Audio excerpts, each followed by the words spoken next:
Y ese saber cosas no lo formalizan como explícitamente sabidas, pero con ellas funciona. El conducir la propia vida significa saber qué podemos hacer con ella, y para eso tenemos que conocernos muy bien. Si tuviéramos, he puesto ese ejemplo muchas veces, ¿no? Si tuviéramos un coche trucado en que cuando giramos el volante a la derecha se para, cuando lo giramos a la izquierda alcanza 120 km por hora, cuando frenamos el embrague se pone de pie, cuando pisamos el acelerador da 3 vueltas de campana y se queda con las ruedas boca arriba, pues con un coche así y probablemente en menos de 4 minutos su conductor se habría muerto. Nuestra vida humana no la podemos conducir como un ser trucado, sino como un ser realmente conocido, para saber qué queremos hacer y a qué destino queremos llegar. Y para conducir con nuestra libertad personal nuestra propia vida, tenemos que conocernos mejor. Y probablemente entonces nos estimemos en lo que realmente valemos. Y entonces sí que seguro que llevamos el barco al puerto seguro. Bueno, entonces yo quería llegar al punto de madurez. ¿Podemos decir que una persona que se conoce a sí misma es una persona madura? Podemos decir que tiene más probabilidad de serlo. Tengo un amigo que cuando se pregunta alguna cosa acerca del hombre siempre dice lo mismo. Es un amigo irlandés.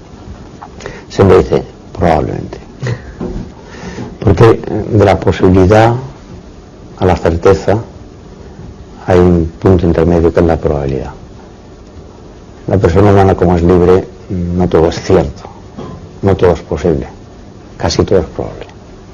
Por tanto, conociéndose mejor se puede ser más maduro, parece que sí.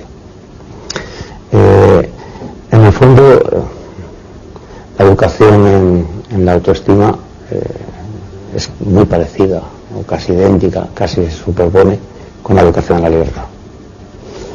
Uno se autoestima porque se conoce, pero es que uno es tanto más libre cuanto mejor se conoce, y por tanto de esa manera se podría concluir que una persona es tanto más madura cuanto más libre es, y es más libre cuanto mejor se conoce, y se conoce mejor y se autoestima más. La madurez en el fondo es algo que el tiempo tiene que sanar, que tiene que verificar. Uno no es maduro en un segundo y ya es para toda la vida, ¿no? Todos somos maduros o inmaduros, depende en qué momento de nuestra vida. No se quiere decir esto que la vida humana sea fragmentaria, sino todo lo contrario. Una persona tiene tanta mayor madurez cuanto más continuidad tiene el sentido biográfico por el que ha optado, y tanto mejor organiza su vida para cumplir de una forma plena el sentido de su propia vida. ¿Eso qué significa? Significa que la madurez tiene que ver con la continuidad biográfica, con no bajarse de la bicicleta en mitad del camino, con no hacer cambios bruscos de trayectorias. Esto no quiere decir que no estemos abiertos al cambio. Toda la vida es cambiar, cada segundo es distinto al anterior, ya no es irreversible, no se repetirá nunca, pero tiene que haber como un eje vertebral que atraviesa todas las circunstancias múltiples y variadísimas de nuestra vida para integrarlas en una unidad. La persona madura es la persona que tiene unidad y ha jugado a unos valores y sigue apostando por ellos, aunque cambien las circunstancias.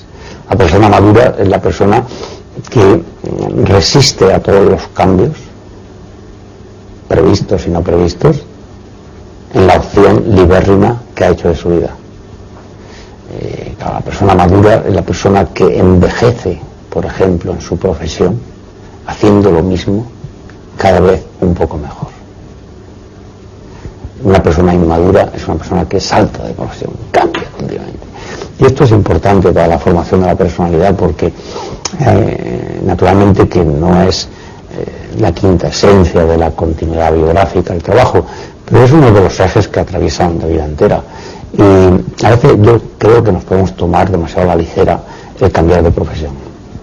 El mercado a veces dicta a través de sus leyes ese cambio, o imperativos familiares, por ejemplo, lo pueden aconsejar, y a eso hay que estar abierto. También porque ahí tenemos una ocasión en un cambio de trayectoria profesional que nos cuesta mucho, pues de una ganancia de libertad frente a nosotros mismos, lo cual es muy bueno. Pero cuidado con esos cambios, justos los que sean necesariamente hacer, pero ninguno más, porque en esos cambios podemos romper, fracturar la columna vertebral de muchas personas, y entonces ni su autoestima va a crecer, ni su conocimiento personal se va a robustecer, ni las consecuencias de su trabajo van a mejorar. Por tanto, yo creo que el trasiego, el cambio, por el cambio continuo de ciudad, de trabajo, digamos, de familia, ¿no? Eso está muy cerca del comportamiento inmaduro. Y naturalmente que una persona puede ser hipermadura asumiendo libremente los cambios que otros le han impuesto cuando eso es necesario. Pero para eso tiene que ser una persona muy robusta, ¿sabes? Porque los grandes cambios de vida profesional, de ciudad, de hábitat, de familia, casi siempre producen traumas. Y por consiguiente aproximan más la trayectoria biográfica de esa persona hacia la inmadurez. Por tanto, eso hace que la gente viva después de forma resentida, clausurada, hermética, no abierta hacia el ideal del propio yo.